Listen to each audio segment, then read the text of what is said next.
The World Cup has a cruel way of exposing lies. It exposes the teams that only look powerful on paper. It exposes the nations still living off old reputations, and in one brutal stretch of knockout football, it exposed two giants at once. Germany, the country that was never supposed to lose a World Cup penalty shootout, lost one.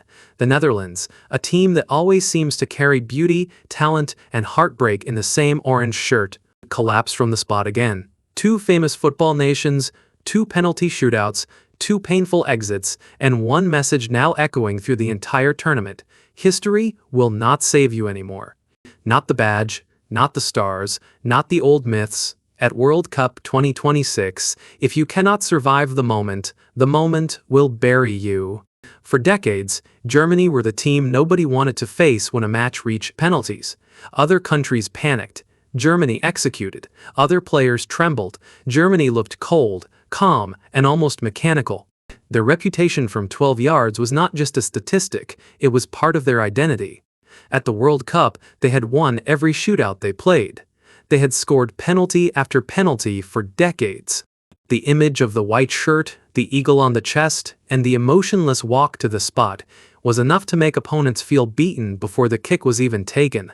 But against Paraguay, that myth finally broke. Germany did not just lose a knockout match, they lost the one area of football where people thought they were untouchable. Kai Havertz missed, Nick Woltemade missed, Jonathan Tah sent his sudden death penalty over the bar. Paraguay held their nerve, Germany did not, and suddenly one of football's oldest psychological weapons was gone. The hardest truth for Germany is that this can no longer be explained as an accident. After winning the World Cup in 2014, Germany were supposed to remain the gold standard. They had destroyed Brazil 7-1, they had lifted the trophy in Rio. They looked like the model every other country wanted to copy.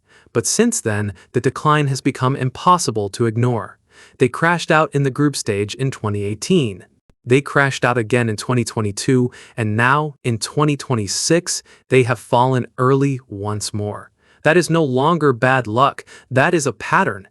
The defeat to Paraguay made the crisis feel undeniable, because it took away the last thing Germany could still hide behind: their aura. Even when Germany were not playing well, people still believed they would find a way. Now that belief has been damaged. This is why the reaction in Germany has been so fierce. The newspapers called it a disaster, a humiliation, a historic step backward. And they were not only reacting to one result, they were reacting to the feeling that German football no longer knows what it is. Germany will point to the disallowed Jonathan Tah goal, and they have a case. The header looked like it might send them through. Then VAR intervened and ruled it out for contact on the goalkeeper. Many German fans and analysts felt the decision was too soft, exactly the kind of intervention technology was not supposed to make unless the mistake was clear. But even if Germany were unlucky there, the bigger issue remains. They allowed the match to reach that point. They failed to kill the game. They failed to take control when they had the chance. When a giant leaves its fate to one VAR call or one penalty shootout, it has already surrendered too much power. Germany did not lose only because of the referee. They lost because, once the match became a test of nerve, Paraguay looked more alive. If Germany's fall was about a broken myth, the Netherlands' exit was about a broken identity. For generations, Dutch football has been associated with courage, creativity, and attacking ideas. Even when they failed, they usually failed while trying to play their way. But against Morocco, the Netherlands looked like a team afraid of itself. Ronald Koeman abandoned the attacking structure that had worked in the group stage. This was a team that had scored 10 goals in 3 matches, including a 5-1 demolition of Sweden. They had rhythm, they had movement, they had confidence. Then, in the knockout round, Koeman shifted into a defensive 5-2-3 shape and handed Morocco the initiative. The result was painful to watch. The Dutch stopped pressing. They retreated. They gave Morocco the ball, and against a team that reached the 2022 World Cup semi-finals, that is a dangerous invitation. Cody Gakpo's goal in the 72nd minute almost covered the cracks, but it did not fix them. Morocco kept coming, and in stoppage time, Issa Diop's header dragged the Netherlands into the nightmare they know too well. So, Penalties. For the Netherlands, penalties are not just a method of elimination, they are a recurring national trauma. Once again, the match went to the spot. Once again, the Dutch fell apart. Kluivert hit the post.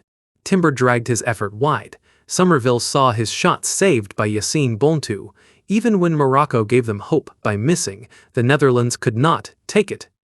Morocco did not simply get lucky. Bonu read the moment. He carried the confidence of a goalkeeper who understands shootouts are no longer random. Modern penalties are a battle of data, body language, preparation, and nerve.